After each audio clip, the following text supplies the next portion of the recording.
Pertama, istimewa ulama. Itu yang dianggap sama mereka, bro. Karena itu akan menjadi jurang buat kesatuan dan persatuan Indonesia itu. NU juga ada letupan kan?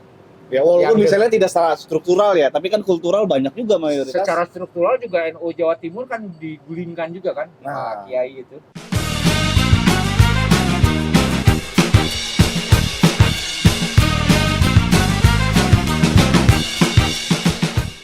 Anies Baswedan dan Caimin sudah memainkan pinggiran jurangnya nih dalam narasi-narasi politik yang dilakukan.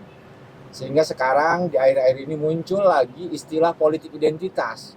Itu terjadi karena Anies Baswedan dan Caimin mulai mantul ke kanan lagi. Menjadi cawapres yang dianggap mungkin menakutkan bagi sebagian orang atau justru itu mengkhawatirkan. Karena akan beresiko terhadap keutuhan bangsa atau toleransi. Masa sih? Emang ada ininya trigger ya waktu momen kapan? Pertama, istimewa ulama. Itu yang dianggap sama mereka, bro. Yang Dianggap sama mereka. tim lawan maksudnya? Ya, dianggap sama tim lawan. Sehingga diserudut-serudut. Nah, tadi serudut-serudut. Jangan pakai istilah dan singkatan dong. Ya, jadi dianggap mengkhawatirkan bagi BPPPPPP P7 tadi. BPPPPPP. Badan Pengelolaan Pedoman. Ya, itu beresiko sih. Jadi memang kita harus penuh dengan singkatan, bro. Itu adalah kode-kode dan sandi-sandi. Iya. Kenapa emang dengan P7? BPPPPPP. Ingat zaman bahula lama ada tuh BPPPPPPP. Jadi harus kita hitung. Padahal 7 BP7 gitu ya. BP7. Itu BP7 teh naon ya? Nih, gua baca deh. Badan Pembinaan Pendidikan Pelaksanaan Pedoman Penghayatan dan Pengamalan Pancasila. Udah balik lagi ke politik identitas. Kenapa emang ada yang dikhawatirkan dengan politik identitas istimewa ulama? Akrobat politik yang dilakukan Anies dengan bukan mendekati ulama sih sebetulnya, makanya semua calon presiden juga memang bersilaturahmi dengan ulama. Ya. Hanya saja gitu kan, pendukungnya tidak siap sehingga memunculkan narasi-narasi yang dianggap tidak penting gitu. Contoh dalam menjaga toleransi. yang Jadi, tidak bro, penting itu apa? Contoh, misalkan memplesetkan amin lagi gitu kan, memperdebatkan lagi masalah amin dalam sholat. Jadi kita masih terbawa politik identitas dari 2019 ya kemarin ya. Lu yakin nggak dengan sebagai pecinta Anies politik identitas akan berhasil lagi bagi Anies? Kan ngeri Sebenarnya ya. Karena itu akan menjadi jurang buat kesatuan dan persatuan Indonesia itu. Masa kita harus terpuruk lagi sih? Pilgub DKI 2017. terus kemudian polarisasi yang terjadi, gue masih ingat itu, bro. Gue punya temen di Twitter sampai itu 2014 juga melakukan polarisasi karena ada unsur-unsur keagamaan yang dibangun, bukan unsur-unsur religi ya menurut saya, tapi unsur-unsur keagamaan. Jadi ada dua temen nih saling follow tadinya, itu gue masih inget banget. Terus kemudian yang satu menjagokan Jokowi, yang satu menjagokan Prabowo.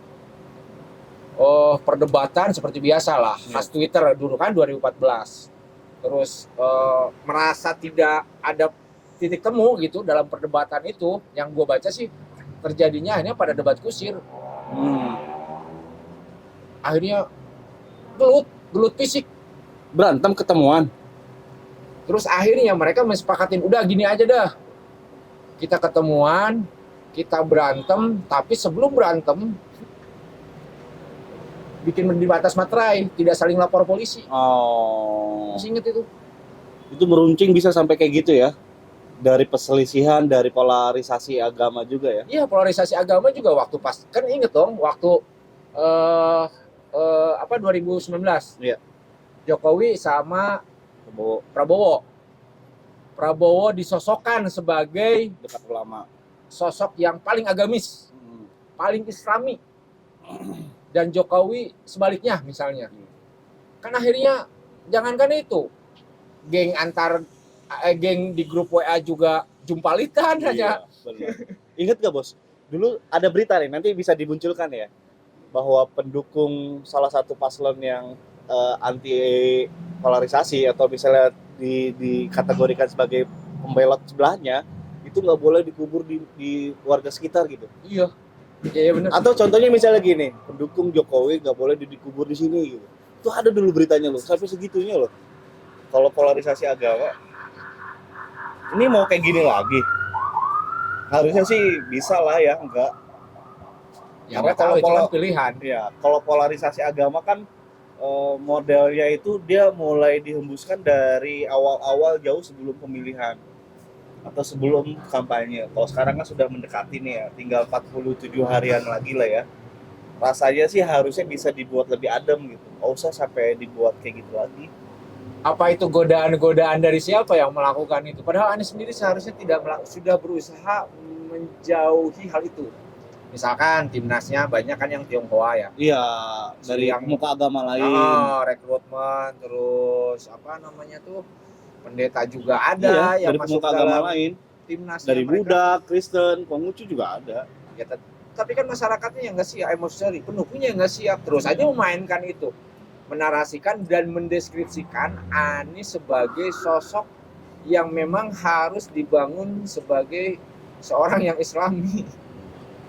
Sama ketika narasi itu dibangun ke orang-orang yang belum tahu, mungkin dengan ancaman-ancaman mengerikan soal surga neraka dan seterusnya, alah buset, seringkali tidak siap. Iya.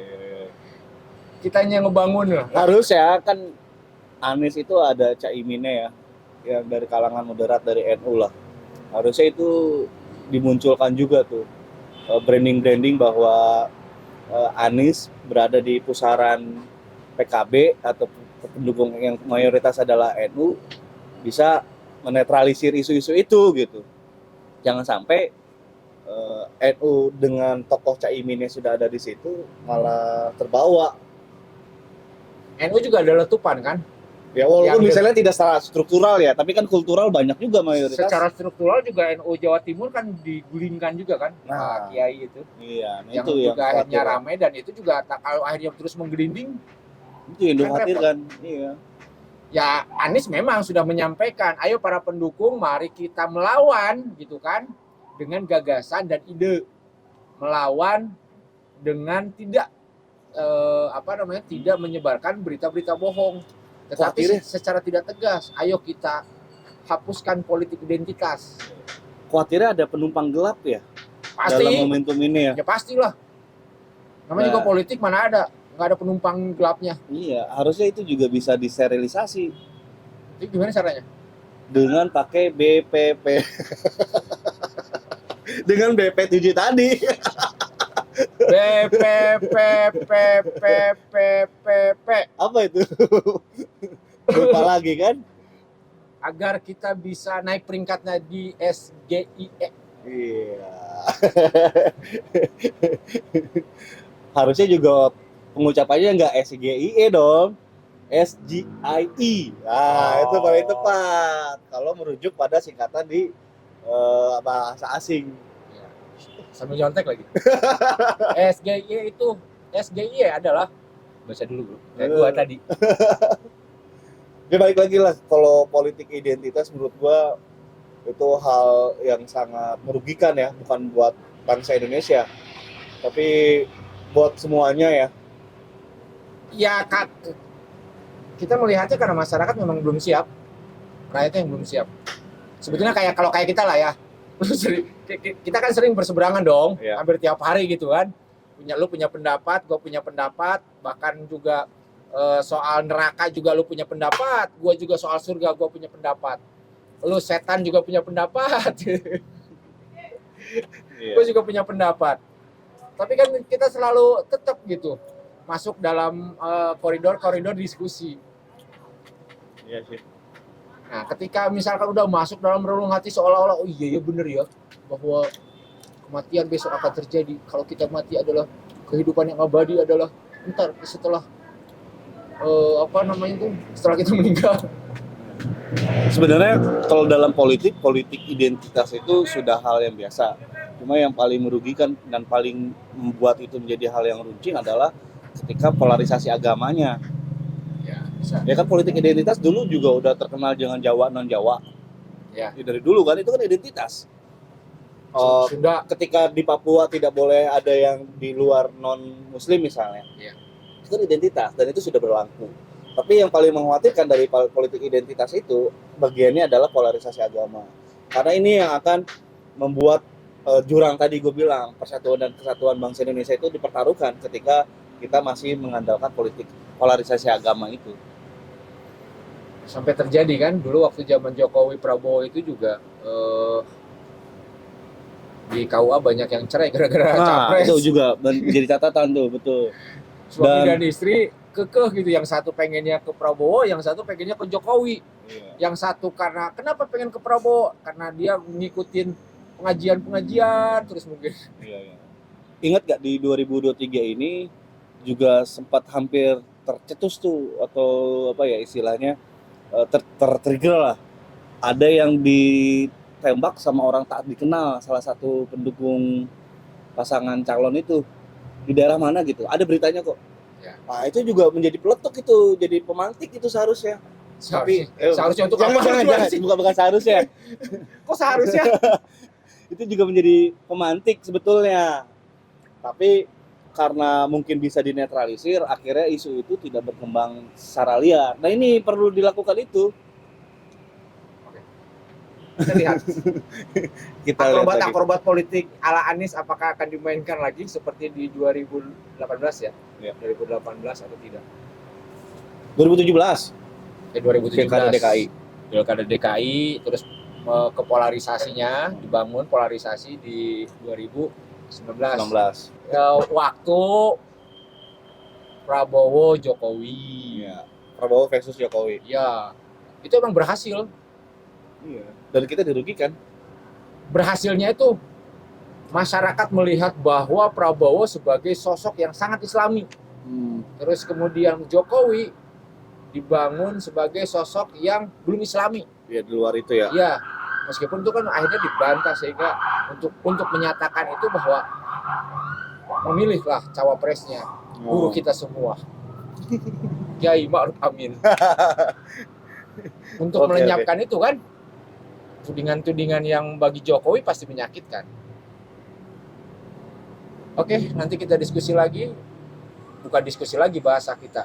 Nanti kita rafatkan lagi. Jadi jangan kaget kalau kita sering muncul di beranda kalian. Karena kita hadirnya juga tiba-tiba.